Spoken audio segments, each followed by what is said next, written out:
What is the impact of a cultural activity on one's mood in the short term? What if we could measure cultural participation in the moment and predict the ways it relates to societal values like well-being, openness, and tolerance? One of the more innovative research methods that we explore in the INVENT project is what is known as the experience sampling method. This method allows you to sample or measure how somebody experiences an activity as close to the occurrence as possible. Experience sampling was developed by researchers in the 1970s and comes from the field of psychology. It is often used between therapists and patients. Say a patient records their activities and fluctuations of their emotions daily. Over time, patterns in these emotions will emerge that might give the therapist some new insight on how to help treat the patient. More recently, the experience sampling method is being applied in sociocultural studies. For example, a study by Wood and Moss in 2015 let people record their emotions before, during, and after attending a live music festival. So how does this method work? Where in the past people have used written surveys, electronic pagers, today, thanks to more advanced technology, experience sampling can be done via one's smartphone. At INVENT, we applied experience sampling to study everyday cultural participation and dubbed it the smartphone study. First, we asked participants to download an app on their phone. They were asked to fill out an intake survey, letting us know demographic information like age, their gender, and education.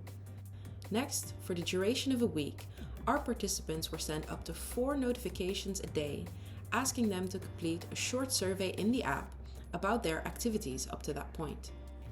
We wanted to know how they were feeling on a scale of 0 to 100, and whether they participated in a cultural activity or had a conversation about a cultural topic.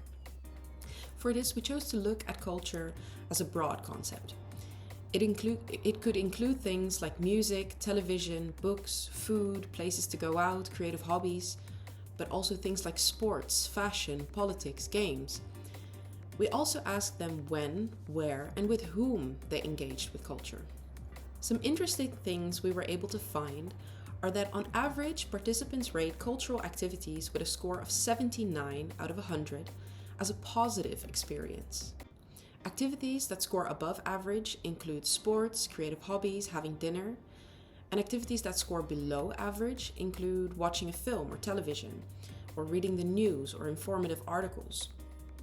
Overall, we find that having company of friends and family during activities leads to higher scores, while the place of an activity tends not to matter significantly. Our study was an exploratory one, and we find that the method holds great potential for sociocultural studies. Some of its benefits or advantages compared to other methods are its higher precision of measurement, reducing memory bias, and creating greater ecological validity. Have you heard of experience sampling before? And what applications do you see for a method like this?